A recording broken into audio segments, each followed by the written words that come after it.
నందమూరి ఫ్యామిలీల హీరోలకు మెగా ఫ్యామిలీలో ఉన్న హీరోలకు మస్తు తేడా ఉంటది. మెగా హీరోలంతా మంచిగా కలిసి మెలిసి ఉంటారు. ఒకరి మీద ఒకరు ఎంతో ప్రేమతోటి ఉంటారు. ఒక్క అల్లు అర్జున్‌ను మినహాయిస్తే. ఆయన కూడా మొన్నటి వరకు బాగానే ఉండేటోడు గానీ మరి ఏమైందో ఏందో తెలవదు గానీ ఈ మధ్య కాలంలో కొంచెం ఎడ్డెడ్డి చేయబట్టిండు.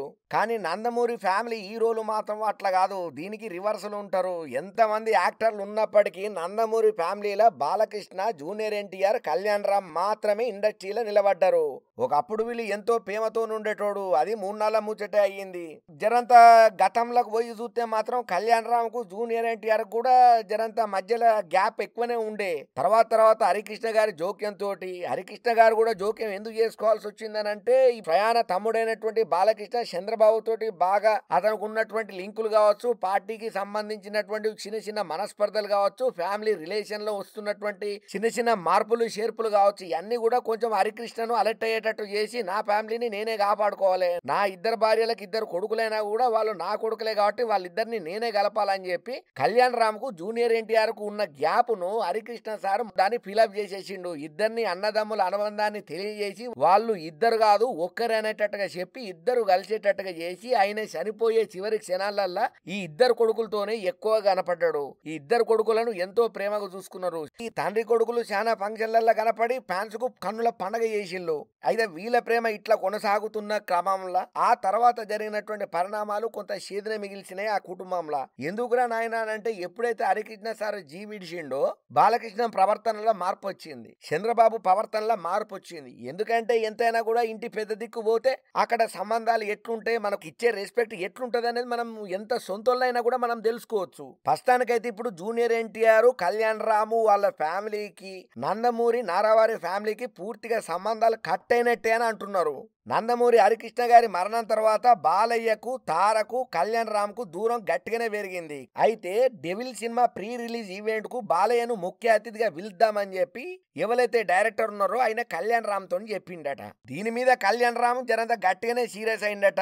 ఆయన పేరు నామొకటి ఎందుకు చెప్తున్నారు, మా బాబాయిని నా దగ్గరికి తీసుకురావద్దు, ఆయన ప్రస్తావన నా దగ్గర ఎత్తొద్దు, అనవసరమైన విషయాలలో మీరు జోక్యం చేసుకోవద్దు, గెస్ట్ గా ఎవరిని విలువాలనో ఎవరిని విలువద్దు అనేది నేను డిసైడ్ చేసి చెప్తా, ఎందుకంత ఓవర్ ఎగ్జైట్మెంట్ అవుతున్నావు, నువ్వు ఆయనను తీసుకొస్తాను నేను చెప్పినా తీసుకురమ్మని, అసలు మీ మైండ్ లో ఆయనను విలువాలనే ఆలోచనను డిలీట్ చేయండి అని జరంతా గట్టిగానే ఫైర్ అయిందంట డైరెక్టర్ మీద. ఇక ఈ ముచ్చట కాస్త ఊకుంటా ఆ నోట ఆశేవన ఇనుకుంటా మొత్తానికైతే ఇప్పుడు సోషల్ మీడియాను షేక్ చేస్తున్నది. ఎన్టీఆర్ హీరోగా మహానాయకుడు సినిమాలో బాలయ్య చేసే సమయంలో వీరి మధ్య సంబంధాలు మంచిగానే ఉన్నాయి. కాలక్రమేణా ఏమైందో ఏమో తెలియదు కానీ తెలుసు కదా, మంచి ఉంటే లోకమంతా మంచిగా ఉంటది, చెడు ఉంటే మొత్తం లోకం అంతా షేడే అవుతుంటది.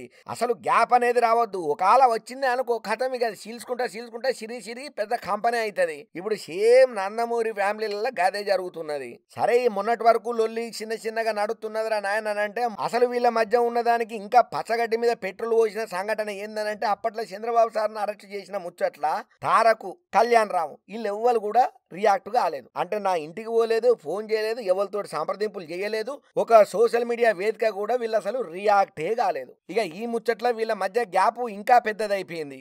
అసలు సొంత మామయ్య గట్ల జైల్లోకి పోతే నువ్వు రియాక్ట్ కావా? ఏది నీది పద్ధతేనా? నువ్వేమనుకుంటున్నావు? అసలు తాతకు దగ్గ మనవనివి, అయ్యకు దగ్గ కొడుకు అని చెప్పి నేను మొన్నటిదాకా మీకు సపోర్ట్ చేస్తే మీరు మాకే ఇట్లా చేస్తారా అని చెప్పి జర అల్లనే గట్టిగానే వైరాలు జరిగినాయట. ఏదేమైనా కూడా తారకు, కళ్యాణ్ రామ్ మాత్రం అస్సలే రియాక్ట్ కాలేదు, ఏం సపోర్ట్ చేయలేదు. కానీ ఇక ముందు మాత్రం వీళ్ళ వైరం ఇంకా పెద్దగానే అవుతుంది. తీవ్ర ప్రత్యర్థులు లెక్క అవుతారు. అవసరమైతే జూనియర్ ఎన్టీఆర్, కళ్యాణ్ రాము వైసీపీ పార్టీలకు జంప్ అవుతారు, వాళ్ళకే సపోర్ట్ చేస్తారనే టాక్ కూడా నడుస్తున్నది. ఎందుకంటే ఆల్రెడీ పెద్ద ముత్తేదువ లక్ష్మీ పార్వతి అందులోనే ఉండే. ఇక ఇసోన్ టైంలోనే కదా ప్రత్యర్థులకు కూడా మన పానాలు అయితాయి. ఇక పోయి మెల్లగా ఏదోటి గాదు ఒక్కలు గీరి ఇక మెల్లగా లేని అన్ని జూనియర్ ఎన్టీఆర్, కళ్యాణ్ రామ్ వాళ్ళ అమ్మలకు ఎక్కిచ్చి జూనియర్ ఎన్టీఆర్, కళ్యాణ్ రామ్ అసలు టీడీపీ జోలికే పోకుండా పూర్తిగా వైఎస్ఆర్ పార్టీకి అంకితమయ్యేటట్టు చేసే ప్లాన్ లో లక్ష్మీ పార్వతి ఉన్నదనే టాక్ కూడా నడుతున్నది. ఏమైతుందో ఏందో. ఏదేమైనా మహానుభావుడు, యుగ పురుషుడైనటువంటి ఎన్టీ రామారావు గారు ఎంతో కష్టపడి ఇండస్ట్రీకి వచ్చి సినిమాల రాజ్యం వెళ్ళి రాజకీయాలలో చక్రం తిప్పినటువంటి మహానుభావుడు ఉన్నన్ని రోజులు అంతా మంచిగానే బతికిండు రాజు లెక్క. కానీ పోయిన తర్వాత ఆయన పేరు చెప్పుకున్న వీళ్ళు ఈ విధంగా లొల్లులు పంచాయతీలు పెట్టుకుని కలిసిమెలిసి ఉండకుండా ఉండు మంచిది కాదని చెప్పి అంటున్నారు నందమూరి అభిమానులు, నారావారి ఫ్యాన్స్.